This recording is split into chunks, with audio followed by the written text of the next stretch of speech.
Good morning. This is Anka Metcalf with Trade Out Loud, and this is your pre-market game plan for the major future indices, gold and oil. Today is September 21st, and it is 9:08 a.m. Eastern Time.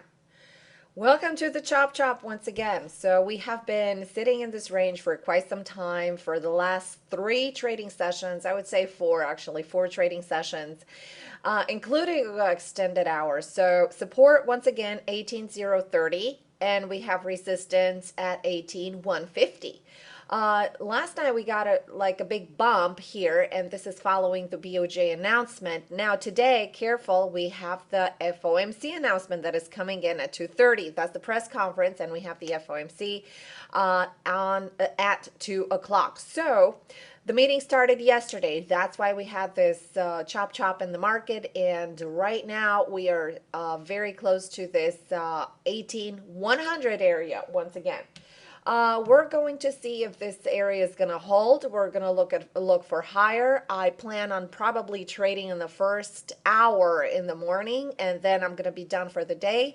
We are expecting a very choppy market environment going into FOMC, obviously, and afterwards I'm not trading any kind of economic releases. So no matter which way the market goes, I'm not going to trade any kind of economic releases. So what can this FOMC bring us? Well, this FOMC, I'm going to turn very quickly to the daily chart. So as you can see here, for the last 1, 2, 3, 4, 5, 6, 7, 8, 9 trading sessions, we have been ranging.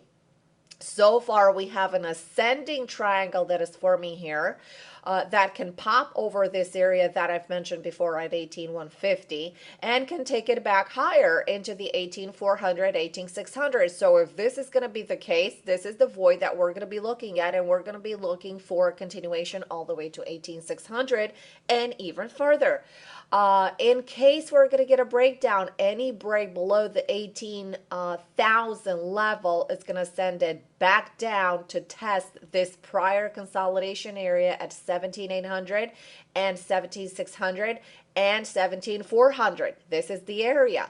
We have a rising 200 period moving average here. This is the daily chart, so we might see some kind of price support level right here into 17,500 level in case we're going to go to the downside. So things are looking pretty simple here in terms of which direction the market is going to go. So again, depending on how the market is going to interpret whatever is going to come out of the FOMC meeting, we're going to look for a breakdown above 18,150. This is our range for the hourly chart, and this is going to send the price screaming higher.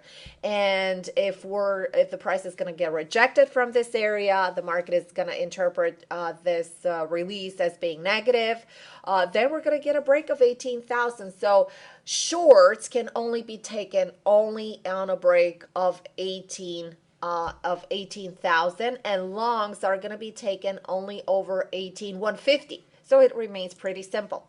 Now let's take a look at ES. I'm going to leave the daily chart here so you can see how it's shaping up. So we have the same bullish triangle that is forming right here with support at 2120, and we have clear resistance at 2143.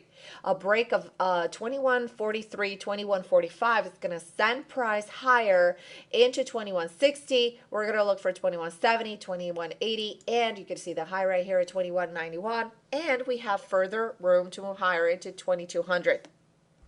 If we're going to get a breakdown, any move below 2120 is going to be seen and interpreted as bearish, and we're going to look for further continuation into the 2100 level. So let's go back to the hourly chart, okay, to see potential trades. So in YM, we've noticed that we like the 18,100 area. So as long as 18,100 area is holding, we're going to look for more upside for it all the way into 50. But that's kind of about it into FOMC meeting. I'm not going to short anything. So the more we hold this range, the more the bottoms are being bought. With ES, we are residing here into 2136 area for support. We have 2140. We had this really nice move in extended hours following the BOJ. I would say if we break this area of 2134, then we're going to look bearish for a 2130. So not much risk to reward here, since your stop is going to be around 2140 area for a solid stop. So you won't get stopped out from this trade. In my opinion, ES is going to be a little bit choppy here, and it has been a little choppy for the last 3 to 4 months, and it's kind of like remaining that way. I think ES is going to enter in play once it breaks 2147, 2150 area. 2150 is going to be a clear bullish pattern, and that's going to be easier to trade than what we have to work with right now. And NQ, this is the last of the indices. NQ, love it right here, 48.15 and 16 area support. This area can be viable here with a very tight stop of about 2 to 3 points. You can look for a target higher into 48.25, and you can look for further into 48.30. This is it right here. Buy it off the support level. Once you get a pullback into the support level, 48.16, 48.17, this is the buy area, very tight stop. I'm bullish on NQ so far. This pattern is looking very, very bullish right here. So as long as the support level holds, we're going to see up targets, like I said, into FOMC probably 30. And if we're going to get positive reaction from the announcement, 48.40 and higher. Let's take a look at GC. And GC had a pop higher. So I'm going to switch quickly to the daily chart just to see what I'm looking at real quick right here, because we have been talking about this for quite some time and I haven't been showing the daily chart. So we have a lot of support here at 1310 that I've mentioned for a very, very long time. And we are creating this buy pocket with a triple bottom, actually quadruple bottom off this resistance area right here that created the shelf of support at 1310 area. So we had a really nice pop in extended session overnight. So from approximate level of 1311, and we had the pop to this high right here, which is 1333. This high right here, 1333. Look for a continuation higher. Nonetheless, we're still hitting some areas of support here from these prior peaks, prior highs right here, but it should look good to continue higher all the way into 1355, 1360. Let's take a look at, last but not least, oil. And this is the daily chart in oil. I'm going to switch. So, okay, since we're here on the daily chart, double bottom support right here.